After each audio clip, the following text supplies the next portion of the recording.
पर्यावरण असंतुलन एवं ग्लोबल वार्मिंग की समस्या को देखते हुए संदीप शर्मा जी ने इस मुद्दे की गंभीरता को समझा और पिछले 4 सालों से वह एक अभियान चला रहे हैं मुरैना के अंदर पर्यावरण के प्रति जागरूक करने के लिए। उन्होंने यह अभियान मात्र 1000 पौधों के संकल्प के साथ शुरू किया था और आज उनके द्वारा हजारों पौधे लगाए गए हैं। ऊपर से जो पानी बरसता है वो ही रिस रिस के जमीन के अंदर चला जाता है। अगर ऊपर से बरसना बंद हो जाए पानी और तो जमीन के अंदर भी पानी खत्म हो जाएगा। इसका मतलब ये है सीधा कि ऊपर से पानी नहीं बरसेगा तो जमीन के अंदर कोई पानी होता नहीं। कई सारे गरीब बच्चों को मुफ्त कोचिंग क्लासेस दी है। इसके साथ ही वह एक LIC अधिवक्ता के पद पर भी कार्यरत हैं।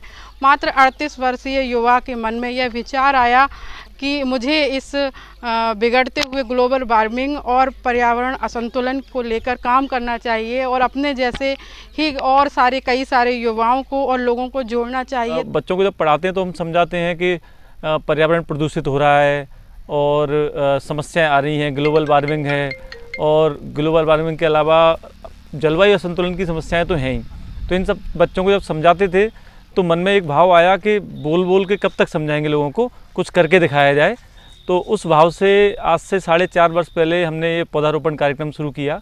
नमस्कार दोस्तों, इस समय हम मुरैना के देवरी नर्सरी पर हैं और आज हम आपको मिलाने जा रहे हैं हमारे मुरैना की शख्सियत श्री संदीप शर्मा जी से। मुरैना शहर के अंदर इनको ट्री मैन के नाम से जाना जाता है, जो कि हमारे मुरैना के लिए बहुत ही गौरव की बात है। तो चलिए हम जानते हैं उनसे कि ऐसा क्या हुआ जिससे मुरैना शहरवासी उन्हें ट्री मैन कहने लगे। उनकी कहानी उन्हीं की जुबानी में हम किसी गांव में जाके लोगों की एक बैठक करते हैं और उस बैठक में लोगों को हम ये समझाते हैं कि पर्यावरण किस तरह मतलब दिक्कत आ रही है पर्यावरण के लिए। और उस क्रम में हमने पौधा लगाना शुरू किया और धीरे धीरे हर संडे बीच में छुट्टी मिलती थी, उस दिन एक ही दिन में 10,000 पौधे भी लगाए बीच में। तो इस क्रम में वो धीरे धीरे लोगों को पता चला कि पौधे लगाते हैं संदीप सर पौधे लगाते हैं, ऐसे करके बातचीत होने लगी।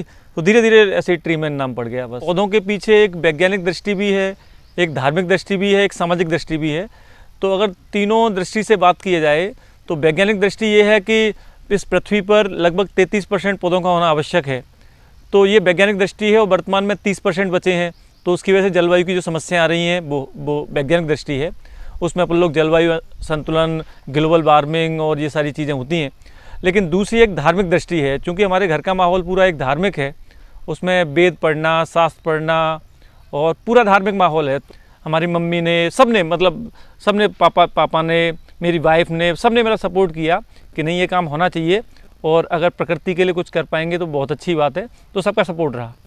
अभी तक हम 300 से ज़्यादा गाँव में बैठक कर चुके हैं पौधारोपण की और उस क्रम में 35,000 से ज़्यादा पौधे भी लगा चुके हैं। तो जैसे मुरैना में मैं लगभग 12th क्लास के बाद से मैंने बच्चों को पढ़ाना शुरू कर दिया था।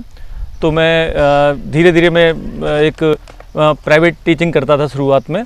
तो मैंने पढ़ाया 12th के बाद से। तो मेरी first year, second year, final तीनों उसी तरह चली। तो 10 फरवरी को मुझे याद है अच्छी तरह कि मैंने अम्बा में ज्वाइन किया था 10 फरवरी 2009 को। जब मैंने अम्बा में ज्वाइन किया तो उससे मुझे ये फ़ायदा हुआ कि मेरी ये टीचिंग का भी सिलसिला चलता रहा। और टीचिंग के क्रम में हम लोगों ने गरीब बच्चों को, और बहुत सारे गरीब बच्चे ऐसे थे जो पढ़ नहीं सकते थे, उनको हमने पढ़ाया और आज बहुत बड़े बड़े पदों पर हैं वो अपनी जगह पर। ऐसा शायद ही कोई विभाग होगा जहाँ हमारा पढ़ाया हुआ बच्चा नहीं होगा। तो फिर जब मैंने ये शुरू किया ये पौधारोपण का कार्यक्रम, तो उस क्रम में इसको मतलब बहुत ज़्यादा सपोर्ट मिला। बहुत जो बच्चे मेरे पढ़ाए हुए थे उनके फ़ोन आने लगे मेरे पास कि सर हमारे गांव में आ जाओ, हमारे गांव में आ जाओ। तो उन बच्चों का बहुत ज़बरदस्त सपोर्ट रहा। वो उन्होंने फ़ोन लगाते थे और मैं हर संडे पहुंच जाता था। तो 100 पौधे, 150 पौधे, 200 पौधे जो हमसे बन पड़ते थे। बनने का मतलब ये है कि वहाँ कितने लोग उस बैठक में इकट्ठे हो सकते हैं, वो सिस्टम था। अगर बैठक में 100 लोग आ सकते हैं तो 100 पौधे ले जाते थे हम। 150 आ सकते हैं 150, 200 आ सकते हैं 200, इस तरह का क्रम था। और प्रत्येक आदमी को एक पौधा देकर उसे बड़ा करने का हमने एक सिलसिला शुरू किया। तो वो बहुत ज़्यादा ज़बरदस्त सपोर्ट रहा। मैं मानता हूँ कि ये जो धारणा है मुरैना के बारे में कि लोग सपोर्टिव नहीं हैं, लोग अच्छे नहीं हैं, मैं पर्सनली ये मानता हूँ कि ये धारणा बिल्कुल गलत है। बहुत सपोर्टिव लोग हैं। हम ऐसे दूरस्थ गांव में गए हैं जिनमें मतलब लोग कहते हैं कि पता नहीं यहाँ तो कोई आदमी जा ही नहीं सकता, यहाँ पता नहीं किस तरह का माहौल है। हम उस गांव में गए हैं, बैठक करके आए हैं लोगों का ज़बरदस्त सपोर्ट रहा है। अभी कुछ दिन पहले मैं एक गांव में गया था, तो हमारा वहाँ द्वारा जाना हुआ। हम इससे 4 साल पहले हम उस गांव में गए थे, अब द्वारा से जाना हुआ हमारा। जब हम द्वारा गए उस गांव में, तो उस गांव के एक व्यक्ति ने मेरे पास एक अमरूद का फल लेके आया मेरे पास और मुझे दिया कि सर आप इसे खाइए। तो मैंने कहा कि ऐसी क्या विशेष बात है कि सर ये आपने जो पौधा हमें दिया था उसी का फल है ये। तो मुझे वो बहुत अच्छा लगा, मतलब मैंने वो फल खाया तो उसके लिए मेरे अंदर बहुत अच्छी फीलिंग आई। तो बहुत सपोर्ट मिला लोगों का, बहुत समाज का, सबका बहुत ज़बरदस्त सपोर्ट रहा। अभी जैसा कि आप ये अभियान चला रहे हैं, तो आपके जैसे और भी युवा आपसे जुड़ना चाहते होंगे, आपके पढ़ाए हुए स्टूडेंट, वो भी इस अभियान में आपके साथ जुड़ना चाहते होंगे कि हमें भी इस तरीके से करना चाहिए। तो उन लोगों के लिए आप क्या संदेश देना चाहेंगे? जैसे एक रामायण में एक प्रसंग आता है कि जब राम सेतु बनाया गया, तो राम सेतु बनने के बाद भगवान राम से ये प्रश्न पूछा सब लोगों ने कि आप ये बताइए कि सबसे ज़्यादा योगदान इस राम सेतु को बनाने में किसका रहा।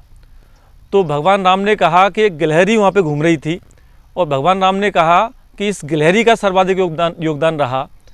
तो सब लोगों को बड़ा अचरज हुआ, अचंबा हुआ। तो भगवान ने कहा कि योगदान आप सबका भी है, लेकिन गिलहरी का इसलिए ज़्यादा है कि उसकी जो क्षमता थी उससे अपनी क्षमता से ज़्यादा काम किया है। मतलब ये है कि आपके अंदर जितनी भी क्षमता है उस क्षमता के अनुसार आप जो भी काम कर रहे हैं वो सर्वश्रेष्ठ है। अगर आप एक पौधा लगा सकते हैं तो मैं मानता हूँ आपकी क्षमता एक पौधा लगा के उसे बड़ा करने की है, तो उससे बड़ा कोई काम नहीं है। मतलब इस पर्यावरण को बचाने की मुहिम में हमारी जो हैसियत है, जितनी हैसियत है, उस हैसियत से हम इस मुहिम में भागीदारी कर सकते हैं। वो एक पौधे से भी शुरुआत करी जा सकती है, गमले में एक छोटा सा पौधा लगा के भी शुरुआत करी जा सकती है, वो हमारे ऊपर है। और आपका योगदान फिर सबसे बड़ा है। जिस तरह गिलहरी का योगदान सबसे बड़ा था राम सेतु बनाने में, उसी तरह आपका योगदान फिर सबसे बड़ा माना जाएगा।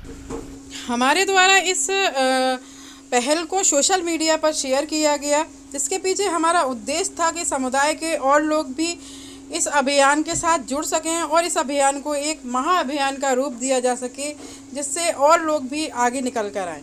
वीडियो देखने वाले दर्शकों से मैं अनुरोध करती हूँ कि हमारे चैनल को सब्सक्राइब करें, लाइक करें, शेयर करें, कमेंट्स करें। मैं ज्योति कदम, मुरैना, मध्य प्रदेश, इंडिया अनहर्ट के लिए।